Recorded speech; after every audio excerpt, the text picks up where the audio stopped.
Apprenons à être vraiment des gens qui dépendent du Seigneur, qui consultent le Seigneur, qui ne marchent pas comme bon leur semble. Et ça doit aller dans tout, en toutes choses. Et on a parlé après aussi de ces différentes béatitudes-là. Ceux qui sont doux, ceux qui sont des bonnets. Bon, ce n'est pas dans le bon ordre que je le dis, mais voilà, ceux qui sont doux. On a parlé de la douceur. Et les frères et les sœurs que nous sommes, nous devons apprendre à être des hommes et des femmes qui sont doux et douces. Le Seigneur que nous suivons, il dit, il est humble et puis il est doux de cœur. Vous me suivez, non? La vie chrétienne dans laquelle il y a des frères et des sœurs, par exemple, qui sont durs. Ce n'est pas un fruit de l'esprit, ce n'est pas une manifestation du Saint-Esprit. Voilà. Quelqu'un de doux. Maintenant, la douceur, ce n'est pas parler doucement, ce n'est pas cela. Voilà. Elle dit, c'est le fait d'être quelqu'un qui se confie en Dieu pour pouvoir, on va dire comme ça, être défendu, être justifié. Le sentiment de vouloir toujours avoir raison, de vouloir toujours expliquer les choses, de vouloir toujours qu'on nous rende, ça, ce n'est pas la douceur. Voilà. Voilà. La douceur, c'est comme Moïse. Quand même on t'accuse, quand on te met la pression, quand on te fait du tort, c'est de savoir faire quoi? Tomber face contre terre. Ça veut dire te recommander à Dieu. Mais non pas prier que Dieu punisse ceux qui te font du tort. Non. Prier même pour eux. C'est ça la douceur. Et ça développe en toi de l'humilité. Parce que douceur et humilité, les deux vont ensemble. Souvent même sont interchangeables. On ne peut pas dire qu'on est humble sans être doux. Et personne n'est aussi doux s'il n'est pas humble. Il faut développer cela. Et ça doit aussi, comme je dis, se ressentir même dans la bienveillance, la manière de parler aux autres. Il faut calculer la manière de s'exprimer. Quelqu'un me pose une question, je lui réponds comme si on était deux jeunes filles du lycée Mami Adjoa. Ouais. Alors qu'on est en Christ. On se parle, on dirait je sais pas si des rivales. Ce n'est pas de bonnes choses. Il faut que ces choses-là s'éloignent de nous. Amen. Amen. On a parlé aussi de ceux qui sont miséricordieux. On a dit que la miséricorde, là, pour dire ça de manière simple, c'est quand tu as toutes les raisons de ton côté. C'est-à-dire que tu as toutes les raisons. Vous savez, dans l'affaire là, c'est toi qui as raison. C'est à toi on a fait tort. C'est toi qui es sans faute. Mais même dedans, il faut réagir avec la pensée de sauver, la pensée d'aider, la pensée de relever. Est-ce qu'on entend cela? Est-ce qu'on entend bien ce que je dis là? Hein, les frères et les sœurs? Ce sont des principes de la marche avec Jésus le Christ, le Fils de Dieu. Je dis, c'est quand tu as toutes les raisons. Dieu, le parfait, c'est le premier miséricordieux. Donc, normalement, quand quelqu'un même sait qu'il n'est pas encore parfait, il se doit d'être miséricordieux. C'est un devoir même. Chez Dieu, on pourrait dire une manifestation gracieuse. Mais chez nous, ce serait plutôt un devoir. Parce que ne pas être miséricordieux, c'est nier que nous-mêmes, on a encore des défauts. C'est ça. Voilà. Il ne faut pas être comme Judas. Quand on dit que Tamar elle s'est prostituée. Il dit qu'on la fasse sortir, qu'on la brûle. Vous voyez? Et souvent, ces choses-là, nous, on ne se voit pas dedans. Mais généralement, c'est comme ça que nous sommes. C'est pas bon. Voilà. C'est pas bon. Et qu'on la brûle. Alors que, est-ce que vous savez que l'action de Tamar là, était une action de foi? Même si moralement, c'était mauvais. Voilà, je vois que des gens relèvent la tête. Oui, c'était une action de foi. Tamar, l'action qu'elle a posée. C'était une action de foi. C'était moralement mauvais. Je le dis, moralement mauvais. Mais c'était une action de foi et d'obéissance qu'elle voulait faire. Voilà. Et en cela, elle était meilleure même que Judas. Vous savez que la parole de Dieu, hein, je dis ça, avait annoncé que le Messie devait venir par la lignée de Judas. Vous savez ça, non? Et Judas a eu il a eu Onan, il a eu Sheila. Ce sont ses trois fils. Vous vous rappelez de ça? Et il faut bien que sa lignée continue pour que Jésus vienne. Il avait trois enfants. Est mort par méchanceté. Onan est mort par méchanceté. Il restait Sheila. Et Judas, il a craint. Donc, il n'a pas voulu la marier Sheila. Et Tamar, vous voyez, Tamar, ce n'est pas une jeune femme débauchée. Parce que si c'était le cas, elle n'attendrait même pas jusqu'à ce que Sheila puisse grandir. Elle aurait pu, dès qu'elle a perdu les deux là, je veux dire que le premier, elle aurait pu aller se chercher ailleurs. Mais premièrement, quand elle a perdu son mari, elle a accepté de se soumettre à la loi du Lévira pour être avec Onan. C'était une femme d'une grande foi, meilleure que beaucoup d'entre nous ici. Parce qu'elle voulait que l'œuvre de Dieu s'accomplisse. Elle s'est soumise sans bavardage. Mais Onan était méchant. Il a été aussi tué. Et Judas l'a trompé. Elle a cru. Judas dit, attends, que Sheila grandisse. Elle a attendu. Et vous pensez que ça, si on veut même parler sur le rapport de la morale, là, elle est bien meilleure que beaucoup d'entre nous déjà. Mais à un moment donné, elle a vu que Judas, par une certaine peur, ne voulait pas lui donner Sheila. Mais en fait, ce que ça signifiait, ça veut dire que c'est la lignée du Messie qui commencerait à en souffrir. Donc, si vous voulez, c'est comme si ta mère, elle a dit que bon, si tu ne veux pas qu'on passe par la voie normale, eh bien, dans tous les cas, il faut qu'on y arrive. Donc, on va passer par une autre voie. Voilà. Et vous vous imaginez? Ben oui, il faut y réfléchir. Hein?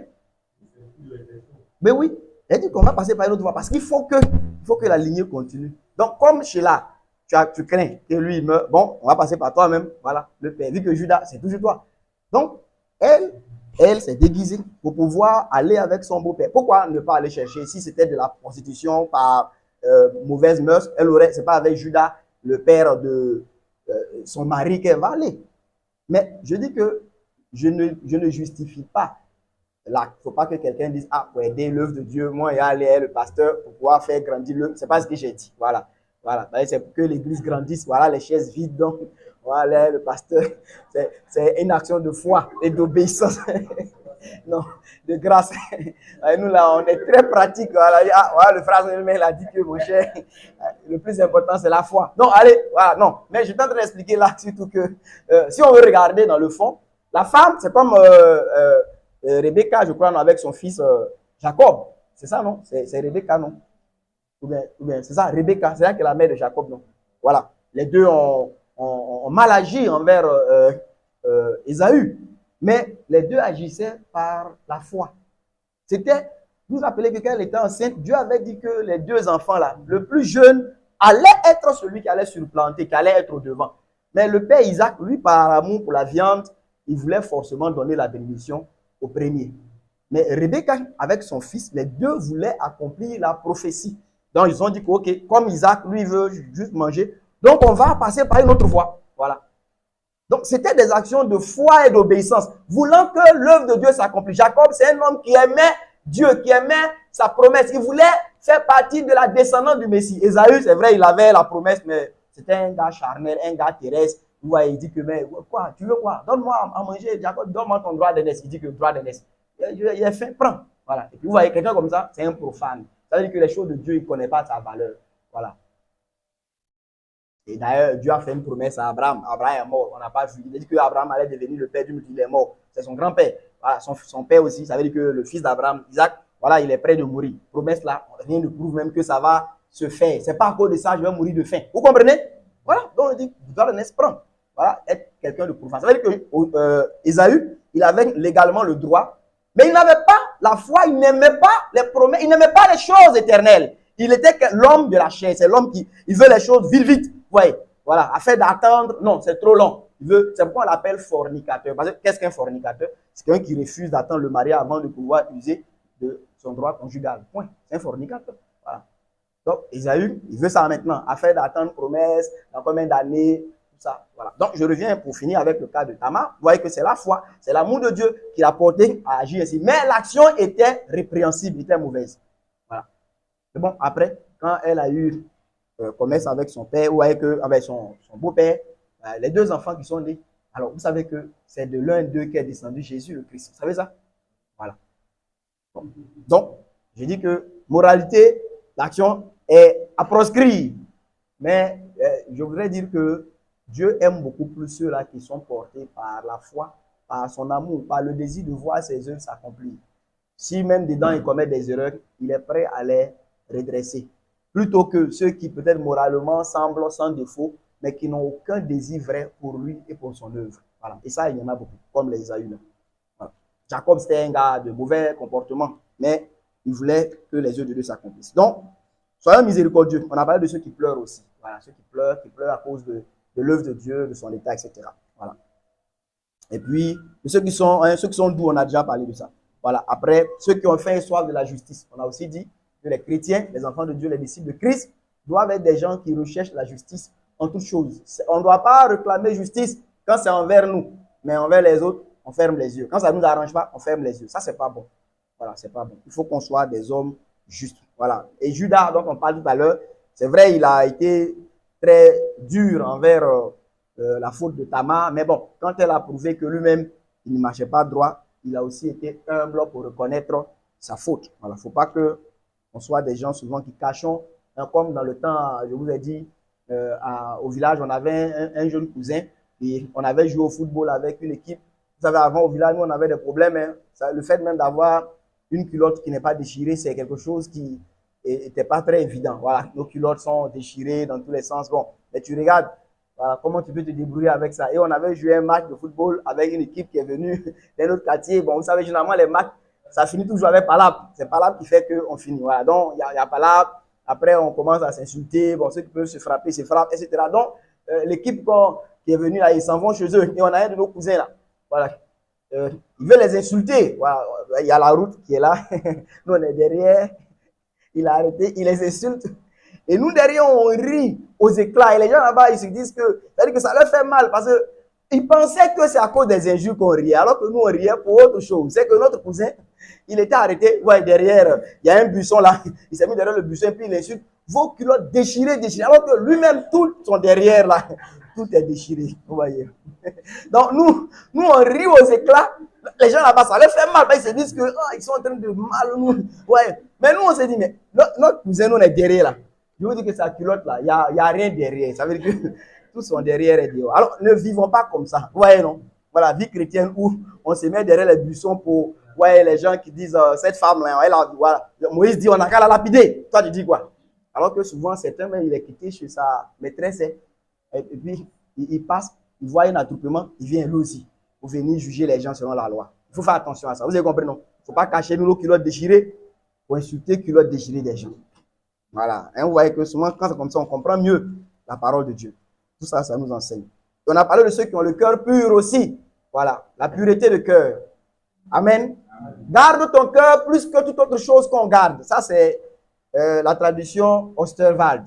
Hein? Garde ton cœur plus que toute autre chose qu'on garde. Car c'est de là que proviennent les sources de la vie. Ne laissons pas notre cœur pour rien s'infecter, se souiller. Et personne d'entre nous ne peut expliquer au Seigneur de manière valable pourquoi son cœur est souillé. Le cœur, on doit le garder en faisant ces deux choses. Ouais, non. Selon qu'on a vu dans le jardin, Dieu a dit de le cultiver et de le garder. Le cultiver pour qu'il puisse déployer toutes ses capacités d'amour envers Dieu et envers notre prochain. C'est ce que j'avais dit. Et le garder de toutes les souillures possibles. Je dis qu'on est dans un monde où il y a les démons, il y a les sorciers, il y a des chrétiens charnels, il y a des chrétiens même qui sont spirituels aussi. Voilà. Et entre nous, je vous ai dit qu'il suffit que quelqu'un te fasse une remarque, un reproche, ça peut être suffisant pour gâter ton cœur envers lui. Pour dire qu'en tout cas, dès maintenant, lui et moi, c'est comme ça. Chacun reste dans son coin. On se salue seulement. Les questions de maintenant, voilà, moi, il ne parle pas trop, il salue juste les gens. Il faut veiller sur son cœur. Voilà. Et on est entre frères et sœurs. On ne va pas aussi vivre un christianisme dans lequel on va être complaisant, tout ce qui est bon ou ce qui n'est pas bon, on accepte. Non, ce n'est pas possible. Voilà. Donc, il faut qu'on veille sur nos cœurs. Et puis, on a parlé aussi de ceux qui procurent la paix. Hein, ça, j'avais parlé longuement de ça. Hein. Je nous avais rappelé que notre frère Eric avait dit qu'il avait été au village, qu'il a eu l'opportunité de pratiquer cet enseignement, de procurer la paix, travailler à être un pacificateur. Parce qu'il était dans des funérailles d'été. Et ça, c'est des terrains qui sont très favorables pour pouvoir pratiquer de tels enseignements. Ouais. Voilà. Et puis, on a fini avec ceux qui sont persécutés pour la justice. Voilà. On a dit ici, c'est un peu l'autre face de la seconde béatitude, de ceux qui pleurent. Ici, c'est ceux qui travaillent à faire prospérer les voies de Dieu et qui, dedans, souffrent persécution. Selon que Paul a dit que tous ceux qui veulent vivre pieusement en Jésus seront persécutés. Amen. Je veux qu'on puisse lire Matthieu 5, verset 17. Hein. Je dis quelques paroles encore sur ces enseignements du Seigneur. En tout cas, autant que je le pourrai, j'essaierai de nous faire quelques rappels simples de ces enseignements-là. C'est vraiment important pour nous. Matthieu 5, verset 17. Là, je vais nous parler un peu de la position de Jésus, notre Seigneur, par rapport à la loi que Dieu avait donnée par Moïse. Voilà. Vous voyez, aujourd'hui, là, souvent, il y a des sujets sur lesquels on a des avis un peu, beaucoup superficiels. Ça veut dire qu'on n'est pas sous la loi, on est sous la grâce. Souvent, c'est dit, mais on ne comprend pas forcément vraiment bien la chose. Voilà. Donc, c'est bon aussi de faire quelques rappels de ces choses-là. Je ne prétends pas que vous n'en savez rien. Mais bon, c'est pas mal de pouvoir en dire quelques mots. Donc, Matthieu 5, verset 17. Quelle est la position de Jésus, le Christ, vis-à-vis de la loi que Dieu avait donnée par Moïse à Israël? Ne croyez pas que je suis venu pour abolir la loi. Donc, ne croyez pas. Ça veut dire qu'il ne faut pas qu'on croie ça. Ne croyez pas ça. Que je suis venu pour abolir la loi. Vas-y, frère. Ou même les prophètes. Vas-y. Je suis venu non pour abolir, oui, mais pour accomplir. Amen. Donc, voilà, de manière résumée, la position que le Seigneur Jésus a par rapport à la loi de Moïse et les prophètes. C'est une appellation de toute l'ancienne alliance, de toute la révélation passée. Le Seigneur dit, il n'est pas venu pour abolir la loi ou les prophètes, mais qu'il est venu pour accomplir. C'est important de pouvoir comprendre cela. Le Seigneur n'est pas venu pour abolir la loi ou les prophètes. Il est venu pour les accomplir. On va lire Jean 8, le verset 5. Vous savez,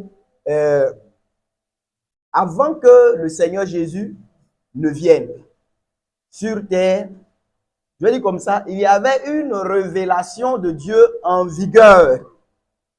Et la révélation que Dieu avait donnée aux hommes, donc révélation qui était en vigueur, je vais dire comme ça, c'était la révélation de Dieu à Israël par le canal de Moïse.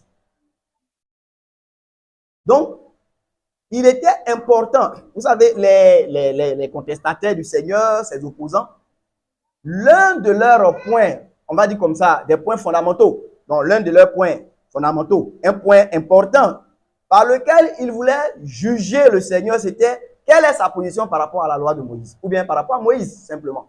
Qu'est-ce qu'il dit? Parce que le Messie, voilà, le Messie, il y a beaucoup de caractéristiques le concernant qui sont contenues dans les révélations de l'ancienne alliance. Voilà. L'une de ces caractéristiques, donc une des paroles en rapport avec le Messie, c'est ce que Moïse a dit dans Deutéronome 18. Le Seigneur, votre Dieu, vous suscitera un prophète comme moi. Écoutez-le, vous voyez. Alors, un prophète comme Moïse, c'est un prophète qui approuve Moïse. Vous savez ça? Ce n'est pas un prophète qui désapprouve Moïse ou un prophète qui contredit Moïse. Ce n'est pas un prophète qui détruit Moïse. Donc, c'est ça qui est le sens abolir ici, et dans ce sens de détruire. C'est comme si je viens, je vous dis, oh, ça, c'est les choses mauvaises. Laissez tomber ça. Voilà ce qui est vrai. Ça, c'est pas bon. Voilà ce qui est bon. Donc, la position de Jésus par rapport à la loi est très importante. Vu qu'il est un prophète comme Moïse, le médiateur donc de l'alliance ancienne.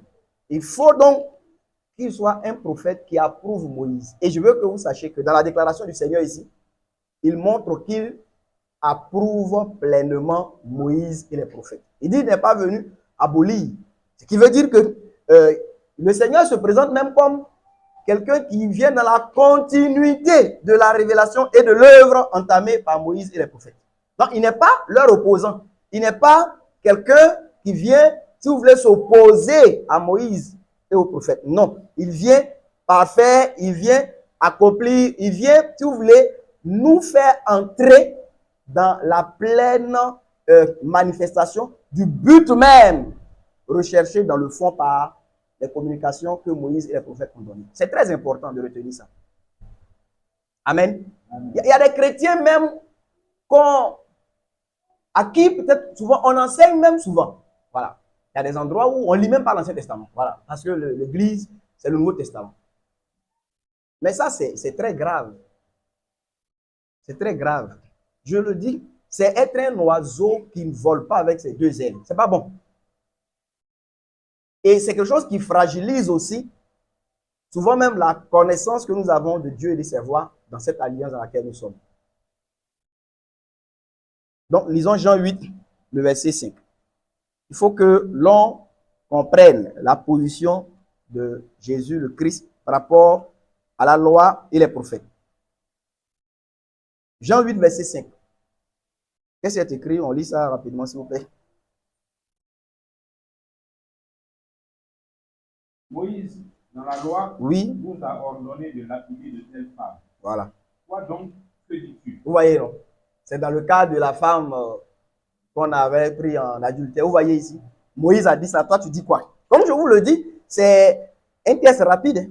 Voilà, c'est un test rapide. Tu t'opposes à Moïse, on est certain. Ça, on ne cherche plus. On sait que toi, tu n'es pas de Dieu. Tu n'es pas de Dieu. On va ajouter à ça Jean 9, verset 16. Vous allez voir.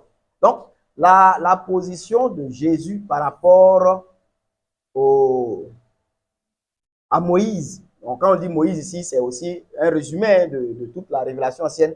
Elle est fondamentale. Et je peux vous dire que notre Seigneur, il est pleinement d'accord avec Moïse et les prophètes. Voilà. Et nous ne donnons pas l'impression contraire. Il y a une chose qui me fait mal au cœur avant qu'on lise ce verset. Vous me suivez bien?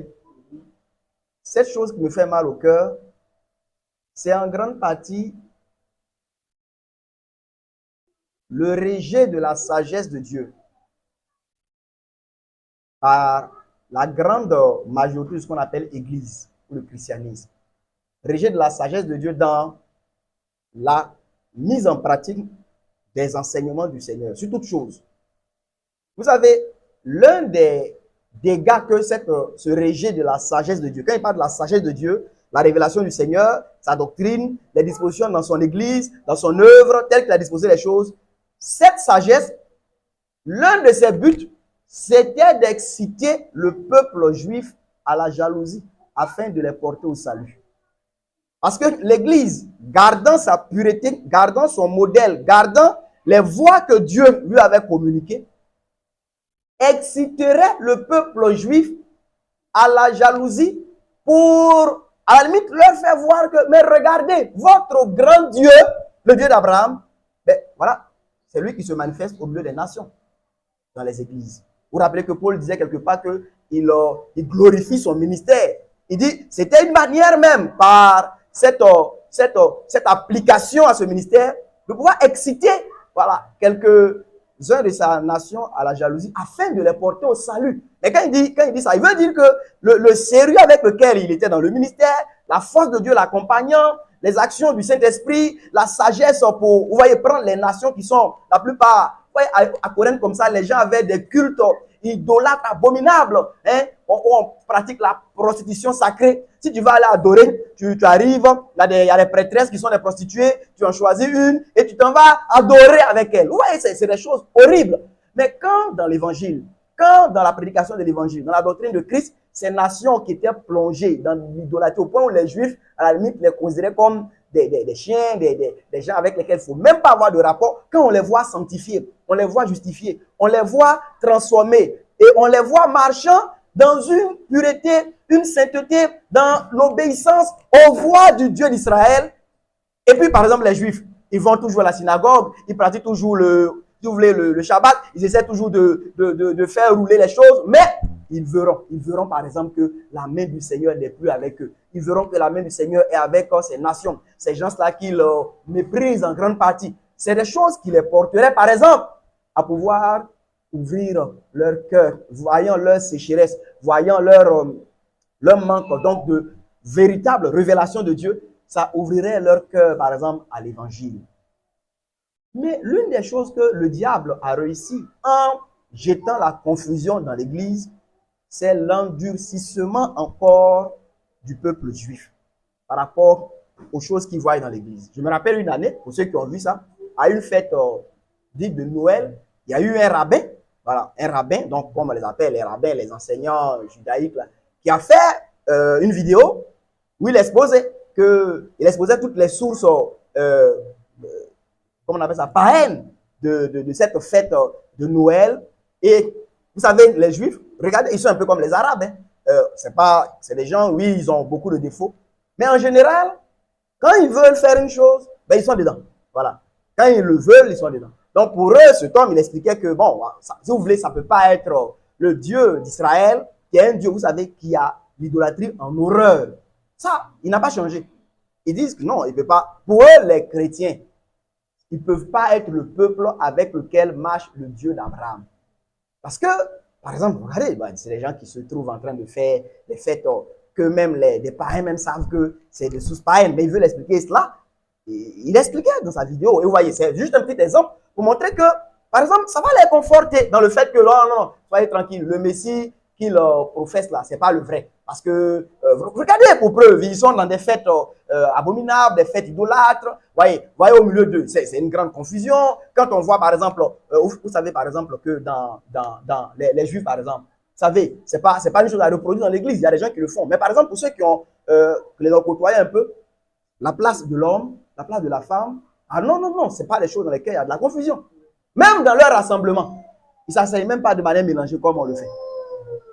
Alors, quand aujourd'hui, ils trouvent dans nos assemblées, partout, le frère Sandé, sa femme, elle est pasteur aussi. Mais ils se disent que ce n'est pas le Dieu, ce n'est pas notre Dieu, ce n'est pas lui qui est là avec ce peuple-là. Parce que leur voix, leur manière de marcher, ce n'est pas du tout conforme à ce qu'ils savent de leur Dieu. Alors, je dis ça pour dire que, vous voyez, gardant la sagesse de Dieu, gardant les voies du Seigneur, gardant ce que le Seigneur a dit, c'était aussi un moyen, ce n'est pas le seul but, hein, de pouvoir aussi montrer la sagesse de Dieu à ce peuple-là, pour pouvoir en gagner quelques-uns à la fois. Mais en marchant comme bon nous semble, et vous savez, c'est l'égoïsme qui est la caractéristique du pécheur. On est égoïste, on ne pense qu'à nous, on ne regarde pas quelqu'un. Voilà, si je fais comme ça, je m'en fous. Je ne vois même pas en quoi est-ce que ma manière de marcher là, si je fais ce que je veux, ou le juif là, s'il me peut sauver, c'est son problème. Vous voyez, non? Voilà, ça c'est le propre du pécheur. Alors, je dis ça pour nous faire comprendre que la position de Jésus lui-même par rapport à la loi, c'est quelque chose de fondamental, d'important. Mais Jésus, lui, ne contredit pas la loi.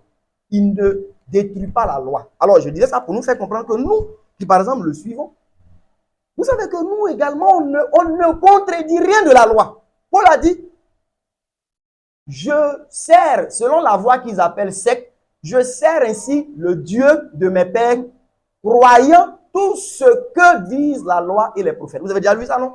Paul dit, croyez tout. Tout ce que la loi et les prophètes disent, il croit tout. Mais il est dans la lignée de ce que Jésus lui-même a été. Jésus, il a été donc en plein accord avec tout ce que la loi et les prophètes disent. C'est vrai que des gens, interprétant des choses d'une mauvaise manière, vont l'accuser. C'est ce qu'on va lire dans Jean 9, verset 16. Oui. Dans le texte qu'on a vu, le premier, Jean 8, c'est Moïse a dit ça. Toi, que dis-tu? Vous voyez? Voilà. Alors, est-ce que tu veux dire que, oh non, Moïse, c'est pas. Si tu dis que Moïse, non, c'est pas. Ce qu'il a dit, c'est pas vrai. On dit, oh, voilà. Ça, on est certain qu'il est faux. Vous voyez? Donc, ce qui veut dire que, c'est vrai ici, c'est des gens qui étaient vraiment mal disposés. Mais il ne faut pas que nous-mêmes aussi, par notre manière de marcher, par notre relâchement, par notre insouciance, qu'on soit par exemple en scandale. C'est vrai que chez nous ici, peut-être que des juifs, bon, des vrais, on n'en a presque pas ici. Voilà. Peut-être qu'il y en a quelques-uns, j'en sais rien. Mais il y a des endroits où il y en a. Quand je suis parti un peu en formation à Bordeaux, j'ai vu une synagogue, voilà, des juifs. Voilà, j'ai vu une synagogue des juifs là-bas. Je pense que là-bas, en France, il y a quand même une bonne. Voilà, il y a beaucoup de gens comme ça. Là, ils ont des synagogues, etc. Mais par exemple, c'est des gens aussi à qui il faut apporter l'évangile. Voilà. Mais je dis que par exemple, ce n'est pas un endroit où tu vas aller déjà avec certaines choses élémentaires dans lesquelles toi tu es encore en train de bavarder. Tu ne peux même pas avoir accès à eux. Voilà. Avoir accès à eux. Tu vas venir dans ton pantalon plaqué, puis tu vas venir me dire que non, le Dieu d'Israël, il a toi dans ton pantalon là. Lisons Jean 9, verset 16. Jean 9, verset 16. Toutefois, quelques-uns des pharisiens dirent, oui. Cet homme ne vient pas de Dieu. Il dit cet homme, en parlant de Jésus, hein, cet homme ne vient pas de Dieu. Pourquoi? Car il n'observe pas le sabbat. Voilà, vous voyez. Je dis que la position de Jésus par rapport à Moïse, elle était importante. C'est vrai, les pharisiens, les scribes, la plupart avaient vraiment de mauvaises dispositions. Ça fait qu'ils ont fini par se détourner du Seigneur. Mais vous voyez ici, Jean 8, Moïse a dit cela, qu'est-ce que toi tu dis? Jean 9, non. Bon, les gars, cet homme-là, il ne vient pas de Dieu. Il ne vient pas de Dieu. Mais il n'observe pas le sabbat que Moïse a donné. C'est qu'il n'est pas de Dieu. Ça nous montre que les gens voulaient connaître la position du Seigneur, le Messie, par rapport à la loi de Moïse, pour pouvoir l'approuver ou bien le désapprouver. Voilà. Et qu'est-ce que le Seigneur lui va dire comme position par rapport à la loi? Il dit, je ne suis pas venu pour abolir. Je ne suis pas venu pour détruire. Je ne suis pas venu pour renverser la loi. Je suis venu pour l'accomplir. Alors, vous allez lire, par exemple, dans Hébreux, Paul va parler d'abolition de l'ancienne alliance. Oui, c'est vrai, mais parce que je veux simplement dire qu'on est passé à une alliance nouvelle. C'est vrai, c'est le mot. Le Seigneur dit, je ne suis pas venu abolir. Paul dit qu'il y a eu abolition d'une ancienne alliance. Ce n'est pas une contradiction parce que c'est le même mot utilisé. Voilà. Mais dans le contexte utilisé ou dans les différents contextes, quand le Seigneur parle de ne pas être venu pour abolir, lui, il veut faire comprendre que lui-même, il approuve pleinement toute la loi et les prophètes. Il les approuve. Voilà. Et Paul même, qui a dit qu'il y a eu abolition, il dit qu'il croit tout ce que disent la loi et les prophètes. Mais parce que effectivement, en Christ, c'est ça en fait. Quand il dit qu'il est venu pour accomplir, le point fondamental que nous devons comprendre, c'est que il faut que nous puissions considérer toute la loi et les prophètes comme une prophétie. Vous entendez? Suivez-moi bien. Il faut considérer toute la loi et les prophètes comme une prophétie. Voilà. Et la venue de Christ comme l'accomplissement de cette prophétie. Alors, dès lors, si dans la prophétie, il y a eu certains détails qui ont été donnés, dès le moment où on a, si vous voulez, le fruit de cette prophétie, ça veut dire que ce que ces détails devraient donner comme fruit, dès que ce fruit, par exemple, est sorti de terre, on n'a plus besoin de tout l'arrangement avec lequel on a pu recueillir ce fruit. Quand vous allez au champ, d'accord? Voilà, par exemple, il y a différentes étapes. Il faut aller couper les arbres, faire tomber les grands arbres, nettoyer la parcelle, faire chez nous avant, mettre le feu, brûler, voyez, non, après nettoyer. Tout. Et puis, par exemple, venir semer. C'est ça, non? Mais toutes ces étapes-là, ce n'est pas ça qu'on mange. Voilà, je veux dire que toutes ces étapes, on ne mange pas ça. Et c'est même pas ça qu'on recherche. C'est pas à ça même qu'on est attaché. À la fin, si c'est du riz, c'est le riz, le fruit produit là. C'est ça qu'on vient recueillir. Alors, le fruit, le riz qu'on a par exemple recueilli, ce serait quoi? L'accomplissement de toutes les étapes qu'on a suivies. Et dès le moment où on a le riz là, on peut même se débarrasser entièrement de tout ce champ là. On n'y va même plus. Ce n'est pas qu'on est contre toutes les choses qui ont été faites, mais on a recueilli le fruit attendu. Voilà un peu ce qu'il faut comprendre. Donc, naturellement, le Christ étant lui-même l'accomplissement de toute la prophétie de la loi et des prophètes, donc, si vous voulez, de toute l'ancienne alliance, dès qu'il est là et dès qu'il a accompli l'œuvre, en ayant proclamé que tout est accompli, il n'y a plus lieu donc d'être, par exemple, accroché aux prescriptions, aux ombres, aux déclarations, par exemple, de la loi. Et c'est pourquoi Paul va dire aux Colossiens que personne ne vous condamne ou ne vous juge au sujet, vous vous rappelez de ça, Colossiens chapitre 2, verset 19. Tu peux lire ça, s'il te plaît, Colossiens 2, 19. Voilà. Donc, c'est bon de comprendre ça. Le Seigneur, il est entièrement pour la loi et les prophètes. Paul l'est également. Et l'Église, à la vérité, est aussi pleinement pour la loi et les prophètes. C'est-à-dire que l'Église croit tout ce que disent la loi et les prophètes. Maintenant, en disant ça, ça ne veut pas dire que l'Église va pratiquer les œuvres de la loi et des prophètes de manière charnelle. Ça veut dire qu'on dit non, dans la loi, il est écrit ceci, on soulève ça, on dépose, il faut que l'Église fasse ça. Non, c'est pas cela. C'est comme si on a déjà recueilli, comme je dis, le riz du champ, et puis quelqu'un va nous soulever que non, il faut qu'on puisse continuer à arroser la terre. Bon, ça veut dire que tu nous mets dans quelque chose d'inutile.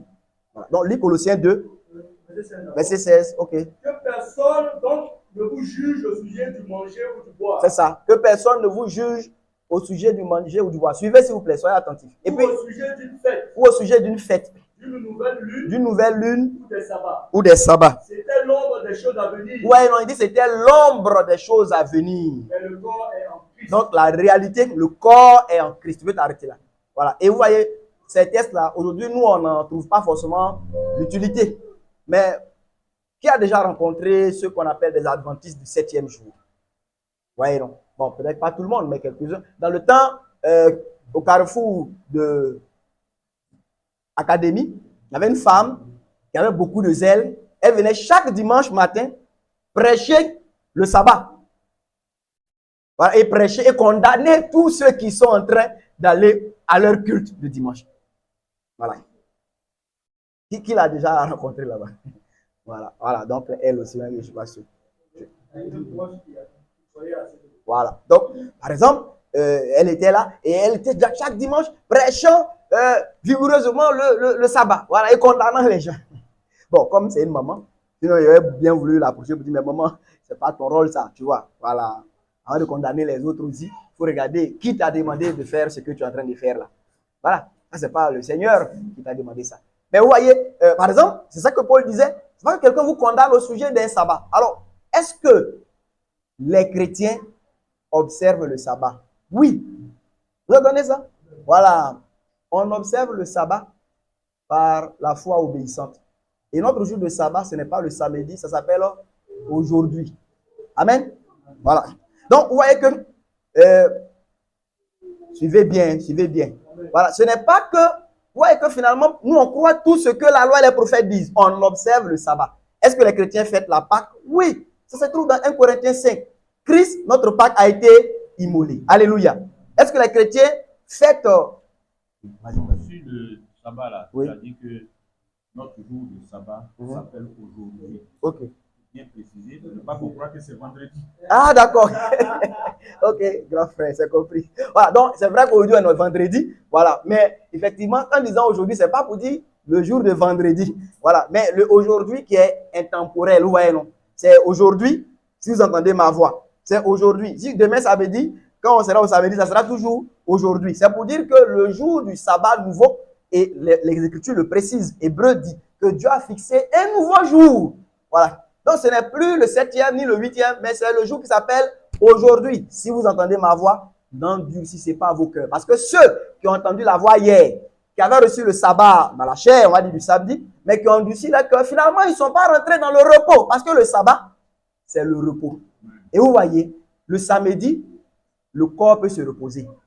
Mais l'âme ne peut pas se reposer un samedi. Vous entendez cela? Voilà. Donc, quand on dit le samedi, arrêtez de travailler, ta servante se repose, ton bœuf, même le bœuf se repose. Ouais, non. Voilà. Mais ton âme ne peut pas se reposer un samedi. Par exemple, si la colère t'a attrapé, tu es quelqu'un de colère, même samedi, là, pendant ton sabbat, ça vient sur toi. Hein. Tu es lié. Tu n'es pas dans le repos. Quelqu'un qui est lié par masturbation, dans son sabbat, là, tu vois, non? Donc, c'est pourquoi, si le Fils t'a franchi, tu es réellement libre et tu rentres dans le vrai repos. Alléluia.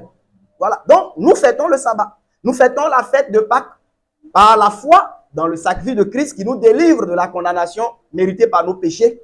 Et la fête des pains sans levain. Ça, c'est des fêtes desquelles on parle presque jamais dans l'église. Mais nous fêtons la fête des pains sans levain. Paul l'a dit dans Corinthiens 5, il dit, célébrons la fête, non point avec le vieux levain, ça non, de la malice, de la méchanceté, mais avec les pains sans levain, de la pureté, de la vérité, de la justice. Donc, vous voyez que les chrétiens, on ne rejette rien. La fête de la gerbe des prémices, on l'a faite par la foi en Jésus, qui est le ressuscité, et par l'espérance de la résurrection à laquelle nous aussi nous allons participer. Donc, nous sommes dans cette fête. Ouais, non. Et la fête des semaines, qu'on appelle par exemple la Pentecôte, ben nous y sommes par l'expérience aussi du don du Saint-Esprit et par le fait d'être rempli de l'Esprit chaque jour. Je dis ça comme cela. Pour dire que nous ne rejetons rien de la loi et des prophètes. Nous gardons tout. L'instruction qui dit de ne pas atteler un bœuf et puis un âne dans le travail, mais nous la suivons dans le fait de ne pas nous mettre avec les infidèles sous un joug étranger.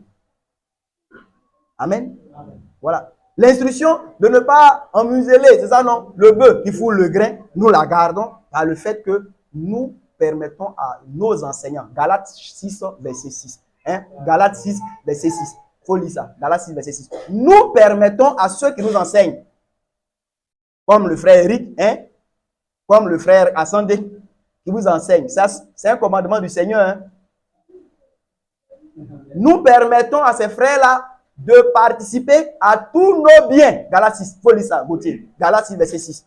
Que celui à qui l'on enseigne, Que celui à qui l'on enseigne la parole fasse part de tous. Fasse part de tous ses biens. C'est ça, fasse part de tous ses biens à celui qui l'enseigne. Ou autrement, que celui à qui on enseigne la parole fasse participer celui qui l'enseigne à tous ses biens. Vous avez entendu? Mais on n'a pas entendu. Voilà. Ça veut dire que quand dans la loi, le Seigneur donnait l'instruction de ne pas museler le bœuf qui fout le grain, il voulait par là montrer que quand quelqu'un travaille dans son champ, la personne doit trouver sa nourriture dans son champ. Et c'est ce que Paul dit que, en fait, la réalité spirituelle qui est cachée dedans, c'est que ceux qui prêchent l'évangile doivent vivre de l'évangile. Et c'est ça qui rejoint Galates 6, ou qui est éclairé là, que Paul dit que celui à qui on enseigne la parole, il fasse participer. Voilà. Participer, ça veut dire que tout ce qu'il peut avoir comme bien, l'argent, si c'est maison, si c'est terrain, il ne faut pas payer terrain pour toi seul. Tu peux payer terrain aussi pour celui qui t'enseigne. Ce n'est pas mauvais. Vous avez entendu? Est-ce que vous avez entendu? Voilà. Il ne faut pas garnir ton compte pour toi seul. Voilà. Tu peux aussi de temps en temps faire participer. C'est conforme à la volonté du Seigneur. C'est au prédicateur de ne pas rechercher ces choses. Mais aux frères qui écoutent l'enseignement, c'est un devoir, c'est un commandement de Dieu. La suite du verset dit quoi? La suite du verset dit quoi? Oui. Ne vous y trompez pas. Ne vous y trompez pas. On ne se moque pas de Dieu. On ne se moque pas de Dieu. Continue.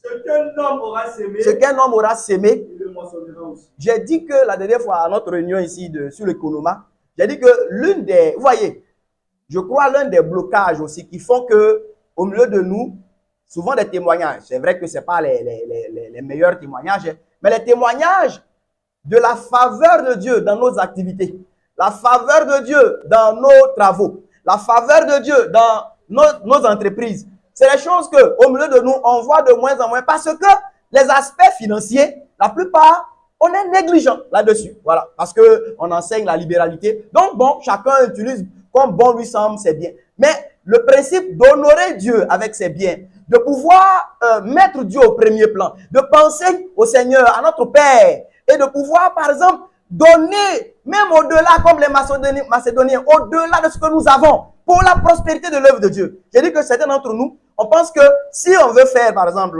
un don ou bien apporter quelque chose en termes d'argent, voyez, aller, par exemple, faire un retrait à la banque et puis venir donner l'argent qu'on a retiré à la banque là. Ça n'est pas conforme à l'église. Ça dit que ça ne ressemble pas à l'église. Ça dit que c'est toujours, peut-être 15, 500. C'est pas pour mépriser quelque chose, vous voyez, non? Voilà, mais Dieu, on dit que les pièces qui sont lisses, qu'on ne prend pas, Dieu prend. Voilà. Il y a une chanson avant, on chantait ça là. Voilà, un peu ça en baoulé là. Ça, c'est les Prisca qui inventent, c'est une des chansons. Voilà. Nyamye, nyamye, nyamye. Ouais, non, il prend tout. C'est vrai, voilà, hein, Dieu prend tout, c'est bon. Mais il ne faut pas lui envoyer les pièces lisses. Hein? Amen? Amen. Voilà, Carole Quadrier s'est rappelé un peu de ses origines. Alors, je dis ça pour que nous puissions comprendre que, frère bien-aimé, je ne parle pas ici pour que vous m'envoyez l'argent. Voilà. Mais je suis enseignant de la parole de Dieu. Je ne vois pas aussi de la fidélité si on arrive sur ces points-là et puis on les saute pour montrer que quoi? On est trop humble, Non, voilà. Les Macédoniens, malgré que les apôtres ne leur exigeaient rien, voyant leur état même de pauvreté, eux-mêmes, et voilà, là où la chose est merveilleuse, c'est quand toi-même tu dis non mes frères, je veux moi participer à cette grâce, parce que pour eux, c'était une grâce de participer à cette œuvre de bienfaisance, voilà, d'assistance envers les frères de la Judée qui étaient dans des difficultés. Amen. Donc, je nous encourage. Dieu, je l'ai dit ici, ne demande pas de dîme à qui que ce soit. Il ne demande pas que chaque mois vous lui envoyez 10%. C'est votre Père. Vous êtes ses enfants. Vous n'êtes pas des serviteurs ni des servantes. Mais c'est aussi une fausseté. Quand la maison de votre Père peut manquer de briques, peut manquer de ciment, peut manquer d'eau, peut manquer de planches, et vous êtes toujours en train de prendre l'héritage du Père là que vous avez pour être assigné. Vous comprenez mon langage? Il y a un problème dedans. Alors, je reviens à mon test. J'étais en train de nous faire comprendre que la loi, je ne vais pas passer tout mon temps là-dessus, mais tout ce qui est dans la loi, nous en recueillons le fruit spirituel en Jésus le Christ. C'est bon? C'est pourquoi Paul dit qu'il croit tout ce que disent la loi et les prophètes. Et moi aussi, je crois tout ce que disent la loi et les prophètes. Et l'Église, devant Dieu, croit tout ce que disent la loi et les prophètes. L'Église ne rejette rien. Quand le Seigneur dit, regardons ce texte-là.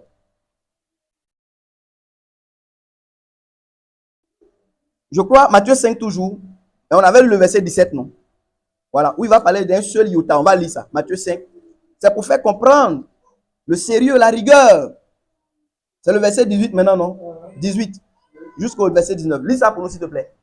Car, je vous le dis en vérité, oui, tant que le ciel et la terre ne passeront point. Voyons-nous jusqu'à où le Seigneur situe la chose. Ça veut dire qu'il dit, pour aller un peu au devant, le moment où on pourrait se dire que on en a fini avec la loi et les prophètes, c'est quand le ciel et la terre passeront. Vous voyez que, donc aujourd'hui, on ne peut pas nous être dans la pensée de, on n'a aucun rapport avec la loi et les prophètes. Non, on a un rapport avec la loi et les prophètes, mais c'est un rapport d'accomplissement spirituel en Jésus le Christ notre Seigneur. Donc on ne nie rien de la loi. Si il y a une chose, et je crois la dernière fois on avait parlé de 1 Timothée, quand on partageait ici, s'il y a une chose que la loi désapprouve, elle ne doit pas se trouver chez nous. Parce que tout ce que la saine doctrine présente est approuvé par la loi. Dès le moment où la loi désapprouve une chose chez nous, c'est que nous avons commencé à nous éloigner de la saine doctrine. Donc, on ne suit pas la loi, mais on accomplit la loi en suivant la saine doctrine par la foi en Jésus-Christ. On comprend? Bien, il faut lire ça. Donc, jusqu'à ce que le ciel et la terre passent. Il ne disparaîtra pas de la loi un seul iota ou un seul trait de lettre. Iota ou seul trait de lettre. Jusqu'à ce que tout soit arrivé. Ouais, non. Il dit, si dans la loi, le iota, là, c'est un peu comme notre, vous voyez, le point. Petit point qu'on met là. Jésus dit que tout ça doit être accompli. Donc, si là, dans la loi, il y a un petit point, suivez ici, s'il vous plaît. Ne vous laissez pas distraire, hein. Ne vous comportez pas comme Marc, hein, afin de préparer pour Jésus qui fait que vous n'écoutez pas son enseignement. Faites attention, le Seigneur n'approuve pas ça. Bon. Donc, je dis, si dans la loi, il y a un point, Jésus dit que ça doit être accompli. Donc tout à l'heure, par exemple, si dans la loi, il y a la Pâque, il faut que nous la vivions. Voilà, et comme nous la voyons, on la vit par la foi en Jésus le Christ, qui est la vraie Pâque. On ne rejette rien. J'avais lu dans le temps une petite histoire, vous savez, les Juifs, ils ont de petites histoires comme ça. Il disait que quand, je crois, le Seigneur, il avait changé le nom de Sarah. Voilà, en Sarai, dans l'hébreu, il avait, je crois, enlevé, voilà, non, je pense que c'est le nom plutôt de Josué, voilà, qu'il avait dit. Ouais, il s'appelait Osée, et puis il a changé en Josué, voilà. Mais en tout cas, il y avait une petite histoire comme ça, puis il avait lu des vues, qui disait que, voyez, Osée, en le changeant, je ne sais pas s'il avait perdu une lettre, et Sarah, elle avait crié, voilà, à Dieu, jusqu'à ce que Dieu rajoute la lettre qu'il avait enlevée, voilà, Osée dans elle, son nom. Alors, c'est soit 10, mais c'est après, il faut chercher. Mais effectivement, quand vous prenez les noms en hébreu, voilà, dans l'un des noms, il y a une lettre qui disparaît et la même lettre apparaît dans le nom de l'autre. Voilà, dans une manière de dire que, vous voyez, c'est comme si il y a une chose qui a disparu là-bas. Il faut qu'elle puisse être, voilà, compensée. Donc, le Seigneur dit, un seul trait de lettre, un iota, petit i. Si la loi l'a dit, il faut que cela soit arrivé. On ne détruit rien, on ne rejette rien. Est-ce que nous comprenons bien? Oui. Vous voyez, souvent, on est rapide à prendre un test, et puis non, ça, on n'est plus sous la loi, on n'est plus concerné. Non, hein, c'est pas comme ça. L'attitude du chrétien par rapport à l'Ancien Testament, voilà ce que je vais dire. Ce n'est pas l'attitude de on n'est plus là-bas. Non, non, non, non. C'est l'attitude de ce qui est dit là. Où en est le fruit que tu as recueilli en Jésus-Christ? Comprenez-vous ça? Est-ce que quelqu'un comprend ce qu'il dit là? Quand on lit par exemple les 10 paroles de la loi, Hein, les 10 paroles, ce qu'on appelle les 10 commandements. Où en est le fruit qu'on recueille en Jésus le Christ? C'est ça. C'est ce fruit donc d'amour pour Dieu et d'amour pour notre prochain par la foi, par le Saint-Esprit qui répand l'amour dans notre cœur. Romains chapitre 8, lisons ça. Voilà, je vais finir. C'est important ces choses, hein, mais bien elles le font. Il ne faut pas qu'on ait des attitudes un peu relâchées là. C'est toutes ces choses qui font que aujourd'hui aussi on a beaucoup de faiblesse dans notre obéissance à Dieu. Romains 8, je vais aller à partir du verset 1. Il n'y a donc maintenant aucune condamnation pour ceux qui sont en Jésus-Christ. Aucune condamnation pour ceux qui sont en Jésus-Christ. En effet, oui, la loi de l'esprit de vie en Jésus-Christ m'a affranchi de la loi du péché et de la mort. Continue. Car chose impossible à la loi, chose impossible à la loi, parce que la chair la rendait sans force. C'est la chair qui rendait la loi sans force. Dieu a condamné le péché dans la chair, oui, en envoyant à cause du péché son propre fils dans une chair semblable à celle du péché. Et le verset 4 dit quoi? Et cela afin que la justice de la loi, Dieu a fait cela afin que la justice, suivez bien, la justice de la loi fut accomplie en nous, soit accomplie en nous qui marchons non selon la chair, oui, mais selon l'esprit. Est-ce que vous comprenez ce texte-là? Ça veut dire que dans les chrétiens, la justice de la loi ou la juste exigence de la loi, parce que dans le fond, ce que la loi demande, c'est la justice. C'est aussi pour ça que Paul dit dans 1 Timothée 1 que la loi n'est pas pour le juste. Parce que la loi demande la justice. Alors quand quelqu'un est juste, quelle loi lui faut-il encore? Je veux dire que si en Côte d'Ivoire ici, là, personne n'était pécheur, et que tout le monde marchait dans le plein amour. Je dis la dernière fois que l'amour, là, c'est l'intelligence nécessaire pour l'obéissance.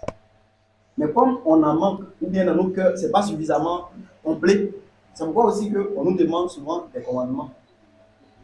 Sinon, s'il y a l'amour, là, on sait tout faire conformément à la volonté de Dieu. Alors, la loi n'est pas pour le juste, mais pour l'injuste.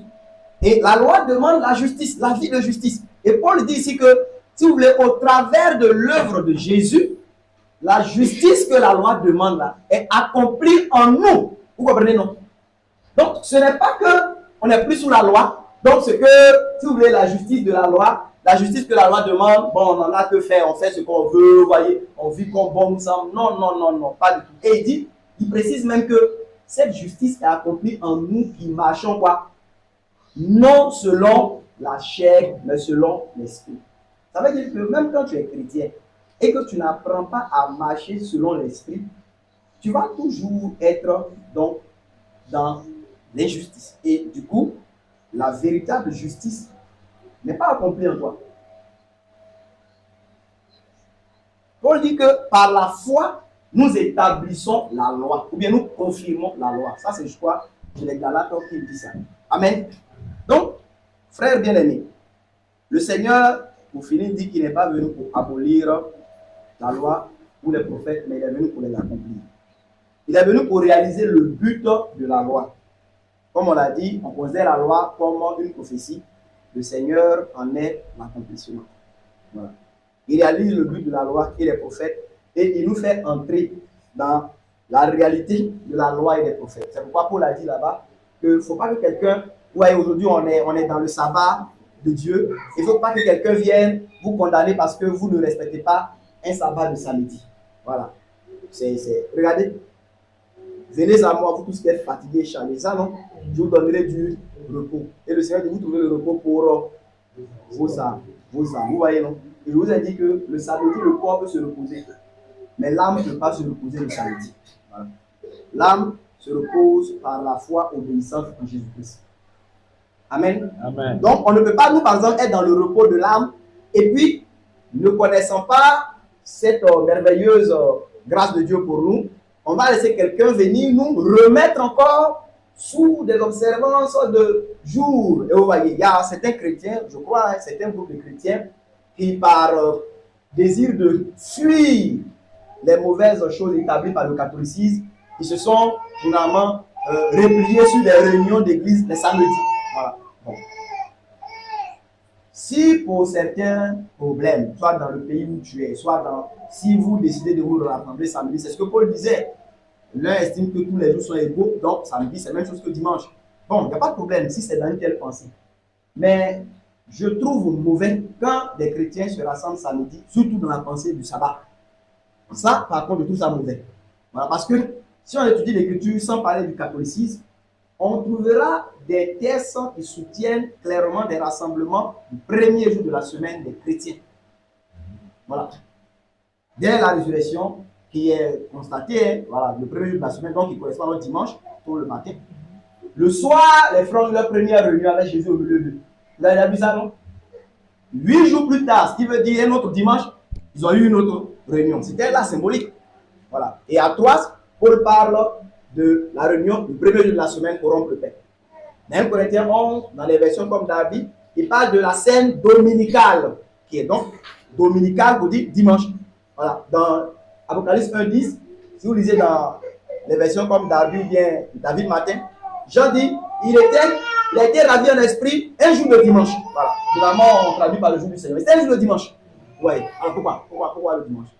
Alors donc je dis qu'on ne va pas établir une règle de logique pour dire que les chrétiens doivent forcément se rassembler dimanche.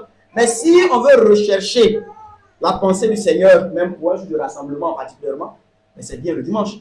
Voilà. Et en général, c'était aussi en soirée. C'est pourquoi aussi on s'efforce de se mettre en soirée. En tout cas, ce n'est pas dimanche 9h. Voilà. C'est dimanche soir. Voilà. Que les frères se rassemblent.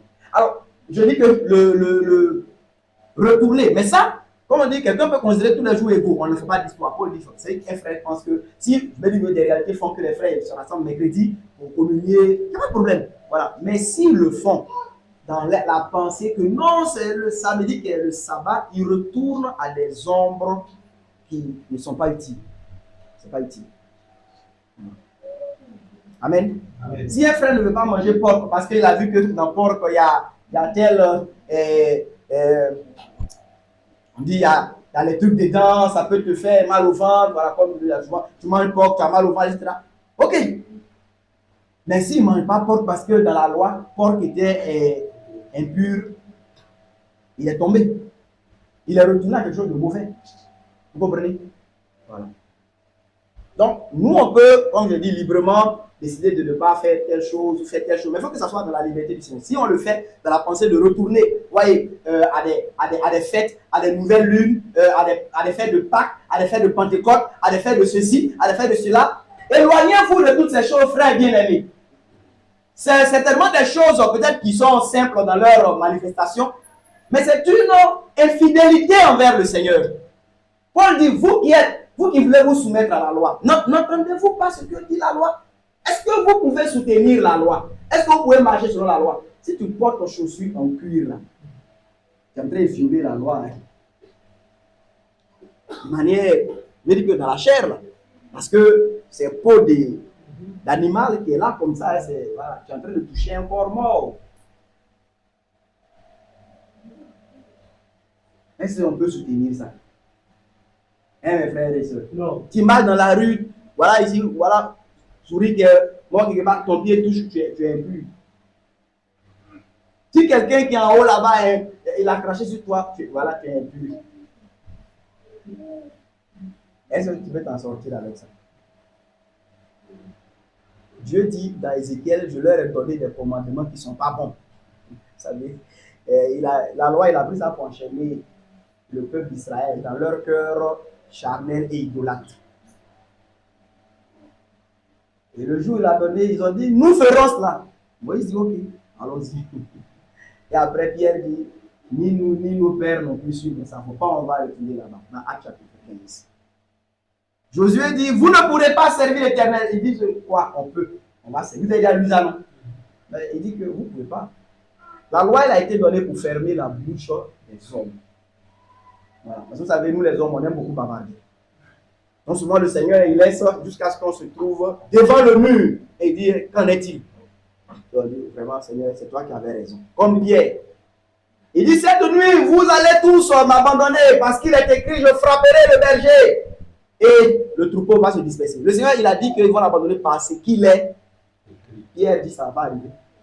C'est-à-dire que ce qui est écrit là, c'est pas vrai. Lui là, il sait, il a une puissance quelque part qui va faire que ce qui est écrit ne va pas arriver. Non, Seigneur.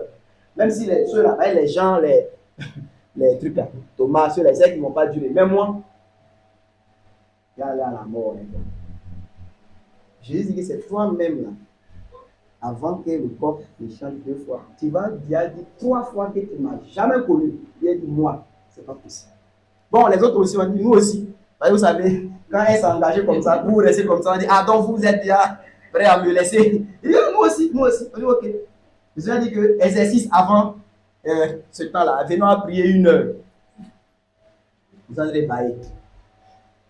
Et le Seigneur dit que Pierre, tu vois, les grands engagements, il a évangélisé sans Pedro, moi seul. Il faut apprendre à prier 1 heure d'abord. Ne pas prier 1 heure, c'est toi qui prends les grands engagements. Tu penses que c'est facile? L'esprit est bien disposé, hein? Mais la chair est faible. Tu es dans un monde qui s'oppose à toute bonne volonté d'obéir à Dieu. Il ne faut pas penser que quand tu décides d'obéir, la route sera ouverte comme ça, dimanche, tu vas partir. Non, hein? Non. C'est pourquoi il faut prier pour avoir la force. Et là, il dit, veillez et priez. Mais quand le moment est arrivé, l'homme a régné, le Seigneur. Oui. Alors, mes bien-aimés frères et sœurs, ne retournons pas aux ombres de la loi. Retenons bien que nous ne rejetons rien de la loi, mais nous recueillons le fruit de la loi et des prophètes en demeurant dans la foi obéissante à Jésus. Alors, voilà ce que je dis pour finir. Vous voyez, non, mes frères et sœurs. À la montagne de la transfiguration, il a dit que Moïse et puis Élie sont apparus et ils s'entretenaient avec le Seigneur Jésus. Et il y avait Moïse qui est l'image aussi de la loi, Élie qui est l'image des prophètes qui était là.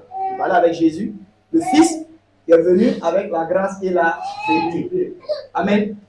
Donc vous voyez que les trois sont ensemble. Ça veut dire que les trois sont d'accord. Ouais, non, ils sont d'accord. Il n'y a pas d'opposition entre les trois. Maintenant,